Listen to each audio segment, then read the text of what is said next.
I never realized how much of life I'd missed out on until I turned 63. That was the year everything changed, when I finally started to ask myself, Eleanor, what held you back all these years? What did you deny yourself? These questions felt like both a rebuke and a revelation. It wasn't easy to face, but the answers were there, waiting for me in the most unexpected way. The moment it all began, I was cleaning out the attic of my old house, a place I had avoided for over a decade since James, my husband of 36 years, had passed away. That space had become a kind of silent tomb for memories I couldn't bear to disturb. But that day, a sudden wave of determination pushed me to confront it. The attic was just as I remembered. A maze of dusty boxes, forgotten trinkets, and a faint musty smell that instantly tightened my chest. I approached the first box, pried it open, and there it was, a photo album I hadn't seen in years. The sight of it made me freeze. Slowly, I opened the cover, and the first image stopped me in my tracks. It was from my 20s.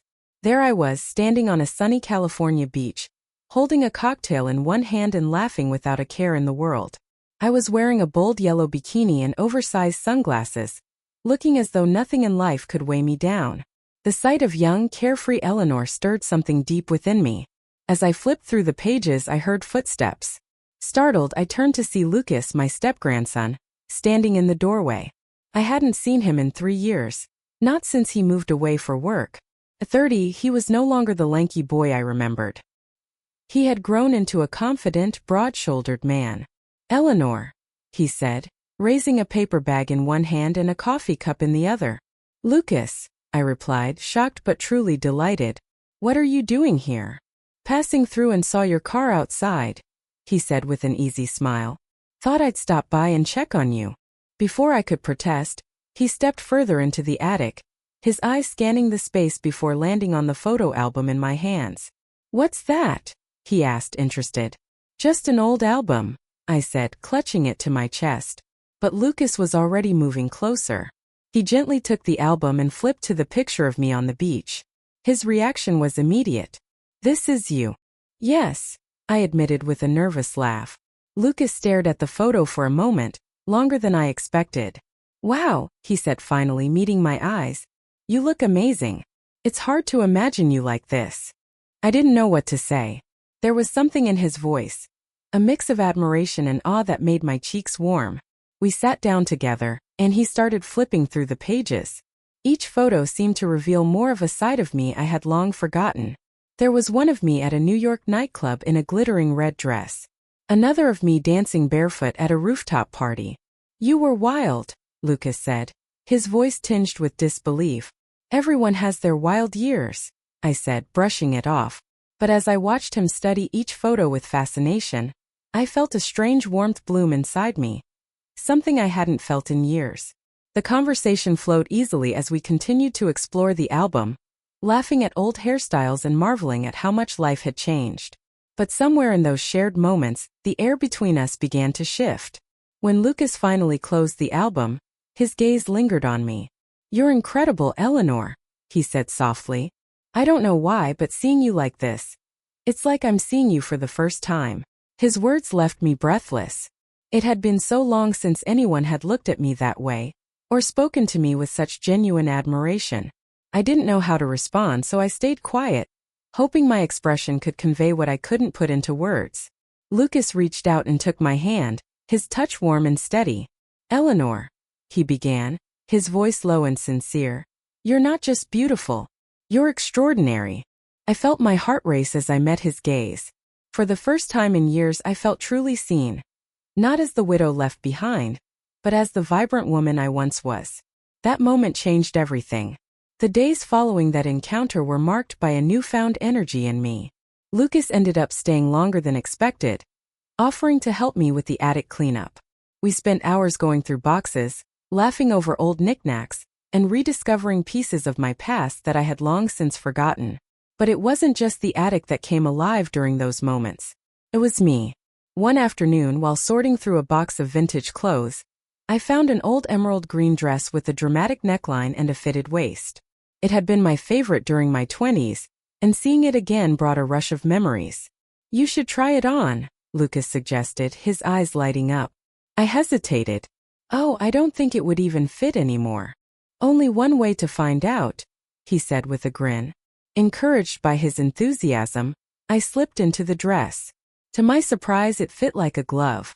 When I emerged from the hallway, Lucas's expression shifted to something unreadable. "You look stunning," he said quietly. I blushed under his gaze, feeling a flicker of confidence I hadn't felt in decades. As the days turned into weeks, Lucas and I grew closer in ways that felt both comforting and disconcerting. There was an undeniable pull between us, one that I couldn't explain or ignore. But with that pull came guilt. Late one evening, as I stood in the kitchen washing dishes, Lucas appeared behind me. Without a word, he placed a hand on my shoulder. The warmth of his touch sent a shiver down my spine. "You're overthinking again," Lucas said gently, as if reading my thoughts. "How can I not?" I replied, my voice barely above a whisper. "This isn't normal." "Who decides what's normal?"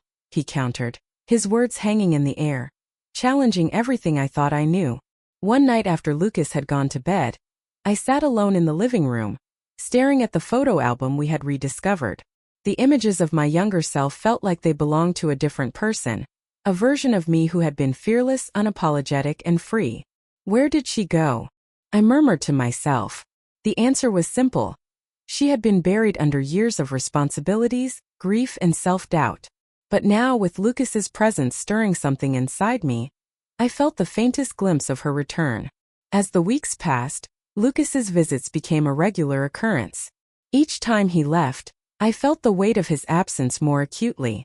One evening, as we sat on the porch watching the sunset over the California coastline, he turned to me with a serious expression. "Eleanor," he began, his voice steady but tinged with vulnerability. "I don't know how to say this without it sounding wrong, but I've never felt this way about anyone before." My breath caught in my throat. "I know it's complicated," he continued, "but I can't pretend these feelings don't exist." His honesty left me reeling. "I don't know what to do," I admitted, my voice breaking. "Then let's figure it out together," he said simply. The journey that followed wasn't easy. We faced judgment, self-doubt, and countless questions about the nature of our bond. But through it all, one thing remained clear. We had found something rare and undeniable in each other. For the first time in decades, I felt truly alive. And as I looked into Lucas's eyes, I knew that life was too short to let fear hold me back any longer. After that porch conversation, I found myself caught in an emotional whirlpool. Lucas's words lingered in my mind, filling my quiet moments with equal parts excitement and unease. The idea of pursuing anything beyond our companionship felt both impossible and inevitable. I knew what people would say, the judgment that would come with it. I could almost hear the whispers of neighbors, the sharp disapproval of family members. Liam's family, in particular, would never understand. They'd see it as a betrayal of his memory. But Liam had been gone for over a decade. Was it so wrong to find happiness again? One day, as Lucas and I sorted through a box of old letters, I came across a letter Liam had written to me before his passing. It was tucked into an envelope marked, "To Eleanor when you need it most." My hands trembled as I opened it. Lucas sensed the gravity of the moment and sat silently beside me. In his neat, familiar handwriting, Liam's words felt like they were reaching across time.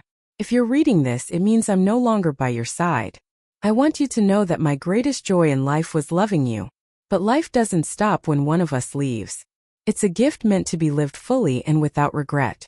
If someday you find yourself drawn to someone else, if they make you laugh the way we used to laugh or remind you how beautiful and vibrant you are, don't hold back. Love them. Live for both of us." By the time I reached the end, tears were streaming down my face.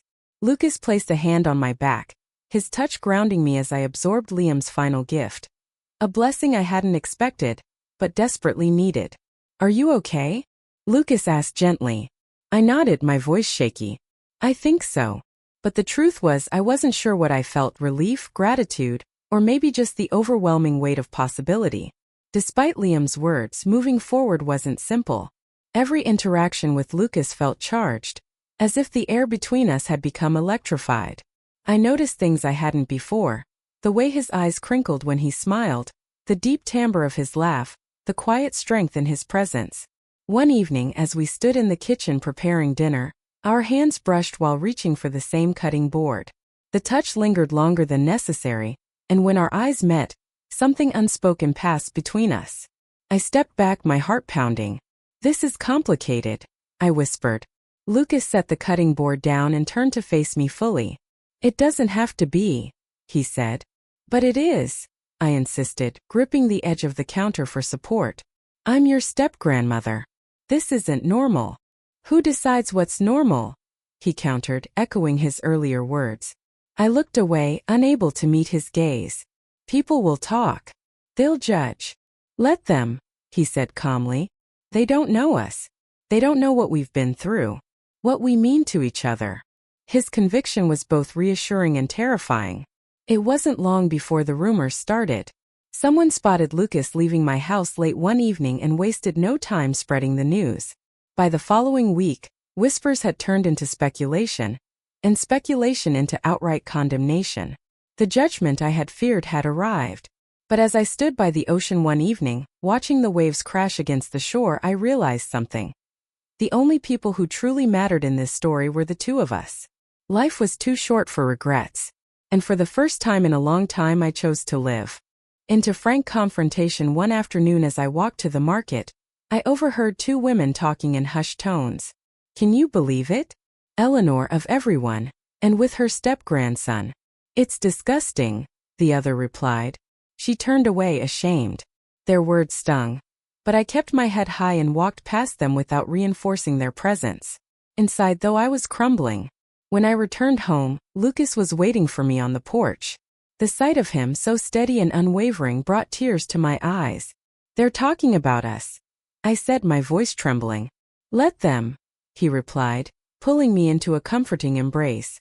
"They don't matter." But it wasn't just strangers who disapproved.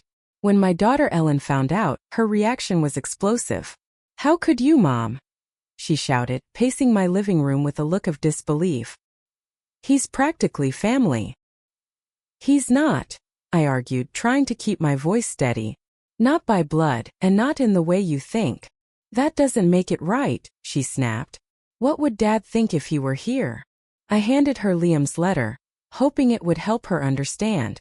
She read it silently, her expression softening slightly but still filled with confusion. I don't get it," she said finally, her voice quieter now. "He's so much younger than you. What could he possibly see in you?" Her words cut deep, but I held my ground. "He sees me, Ellen. Not as a widow or an old woman, but as someone worth loving." As the weeks turned into months, Lucas and I weathered the storm of judgment together. There were moments when the pressure felt unbearable, when I wondered if it would be easier to walk away. But each time doubt crept in, Lucas was there to remind me why we were fighting for this. He encouraged me to rediscover the parts of myself I had buried over the years. Together we took up dancing, a hobby I hadn't explored since my 30s. We went hiking, explored new places, and even planned a weekend getaway to the California coast. For the first time in decades, I felt alive. But it wasn't just the external changes that mattered. Internally, I was transformed too. I stopped caring so much about what others thought. I started embracing the idea that my happiness was worth fighting for, even if it didn't fit neatly into society's expectations. One day, as I was tending to my garden, a car pulled into the driveway. To my surprise, it was Ellen. She stepped out, looking hesitant but determined. "Mom," she began, her voice softer than it had been in weeks. "Can we talk?" I nodded, wiping my hands on my apron. We sat on the porch, the late afternoon sun casting a warm glow around us. "I've been thinking a lot about what you said," Ellen admitted. "About how he sees you. And I think I understand now." Her words caught me off guard. "I've spent so much of my life trying to live up to what other people expect," she continued. "And it's made me miserable. But you're brave, Mom. You're choosing happiness, even when it's hard." Tears welled up in my eyes as I reached for her hand. "I just want you to be happy too," I said. Ellen nodded, a small smile breaking through her serious expression. "I'm trying, Mom. I really am." As time passed, the whispers began to fade. People moved on to other gossip, and those who truly mattered, my family, my closest friends, began to accept Lucas and me for who we were. One evening, as we sat on the porch watching the stars, Lucas turned to me with a serious expression. "Eleanor," he said, taking my hand, "you've given me something I never thought I'd find. A home, a purpose, and a love I never knew was possible." I smiled, my heart full. "And you've given me my life back," I replied. In that moment, I knew we had made the right choice. Despite the challenges, the judgment, and the uncertainty, we had found something rare and beautiful. A love that defied convention and brought us both back to life. As Eleanor and Lucas find their way through the complexities of their unconventional love story, they remind us all of an important truth. Happiness often lies beyond the boundaries of what others deem acceptable. Their courage to follow their hearts despite the judgment they face is a testament to the power of love and self-discovery. What do you think about their journey? Was it a brave act of love? Or do you feel differently? Share your thoughts in the comments below. We'd love to hear your perspective on this thought-provoking story. And if you enjoyed this video, don't forget to like, share, and subscribe to the History Minute for more incredible stories that make you think, feel, and reflect. Turn on the notification bell so you never miss a moment. Thank you for watching, and we'll see you in the next one.